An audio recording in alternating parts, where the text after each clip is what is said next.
Tiene la palabra el diputado Pastori. Continúa la sesión. No, diputada, hicimos todo el esfuerzo.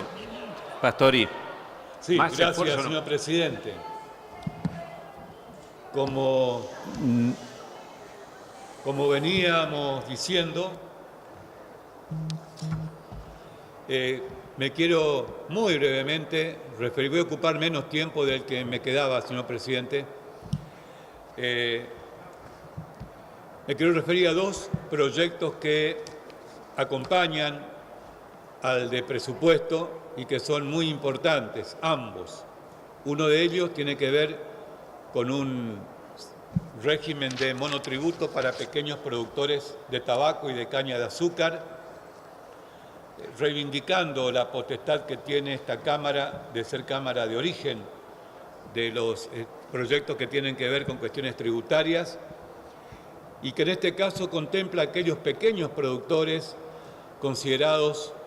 tales los que no superan el límite de la categoría D del monotributo, al día de hoy aproximadamente 322.000 pesos de ingresos brutos por año, y que podrán optar por un régimen de retención al momento de entrega de su producción, de la venta de sus productos, ya sea ante el acopiador, la cooperativa, el comprador que fuere, que podrá retener en ese momento el importe correspondiente a los 12 meses del año. De esta manera se le facilita al pequeño productor tabacalero y cañero el cumplimiento del monotributo, el cumplimiento con la FIP, eximiéndole del pago del impuesto integrado y en cuanto al componente previsional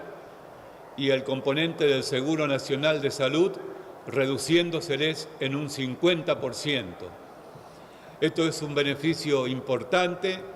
porque les va a permitir estar al día y no tener la obligación de todos los meses tener que hacer el aporte, sino en el momento en que entregan la producción, que es el momento en que disponen de los recursos suficientes. Al momento, señor presidente, del tratamiento de esta ley, en particular, le vamos a hacer una pequeña aclaración en el artículo primero, que no modifica el fondo, pero sí aclara un procedimiento, básicamente tiene que ver con el pago de las asignaciones familiares que hace ANSES a los monotributistas que están bajo el régimen de monotributo protegido. Quiero que tenga en cuenta entonces que al momento del tratamiento en particular vamos a proponer un pequeño agregado al artículo primero como último párrafo. Y el otro proyecto, el segundo al que me quiero referir, tiene que ver con el ajuste por inflación de estados contables. Este proyecto de ley, que lo presentamos con los diputados Laspina y Massot, sustituye en toda en la reforma tributaria que aprobamos en diciembre y a efectos de poder homogeneizar el índice para actualización, no el índice de precio interno al por mayor o el índice de precio al por mayor nivel general, tal cual como establece la ley en varios artículos, lo sustituimos por el índice de precio al consumidor nivel general, el IPC, que es el que mayormente se utiliza en todo el resto de la legislación tributaria y prácticamente en todos los países que tienen algún sistema de actualización por índice de precios, se utiliza el índice de precios al consumidor. Además, que el índice de precio al por mayor nivel general ya ha dejado de ser utilizado por el INDEC, ya ha desaparecido, por lo tanto no tiene sentido seguir manteniéndolo en la legislación. Y, vuelvo a aclarar, reemplazarlo por el índice de precio al consumidor. Y, por otro lado, sustituimos el último párrafo del artículo 95 de la Ley de Impuesto a las Ganancias, por el cual habíamos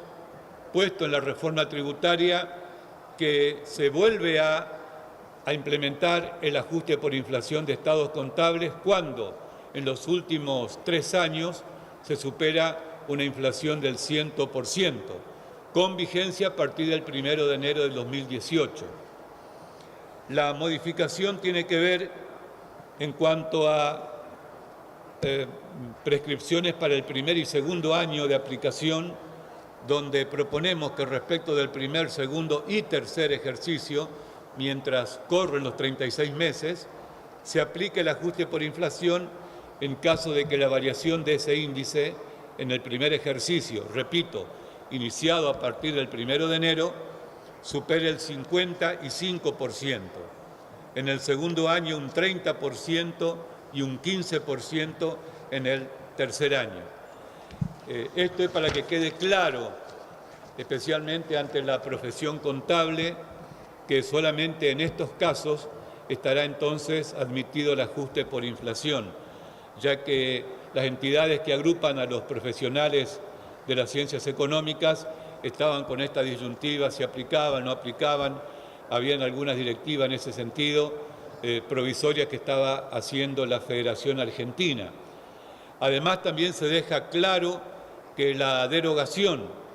de la prohibición de actualización no comprende a los estados contables, me refiero a la ley de convertibilidad, incorporando un último párrafo al artículo 10 de la ley 23.928, donde dice que la derogación no comprende a los estados contables respecto de los cuales continuará siendo de aplicación lo dispuesto en el artículo 62 in fine de la Ley General de Sociedades y sus modificatorias. Esto hay que hacerlo jugar con esta cláusula de la cual recién hablaba, por lo tanto, el ajuste por inflación a fines impositivos va a proceder cuando en este primer año la inflación, en el supuesto caso que superase el 55%, o el 30% en el segundo año o el 15% en el tercer año. Y a partir de allí sí rige plenamente la cláusula que habla de los 36 meses cuando supere el 100%, como hoy aquí también se explicó. Esto, señor presidente, voy terminando entonces. Claramente, y volviendo al eje central, que es la ley de presupuesto, y por las razones que di al comienzo de mi exposición, instamos a nuestros pares a acompañar estos proyectos en consideración para volver a tener una política fiscal con la que podamos lograr los objetivos extrafiscales que nos lleven a satisfacer las necesidades sociales de la población. Me refiero a agua, me refiero a cloacas, me refiero a viviendas, a equilibrar la economía, en particular combatir la inflación y el desempleo, que son los dos principales males que desequilibran a la economía, que la desestabilizan,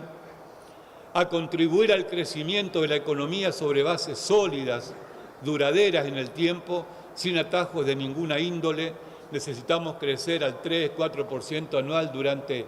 20 años o más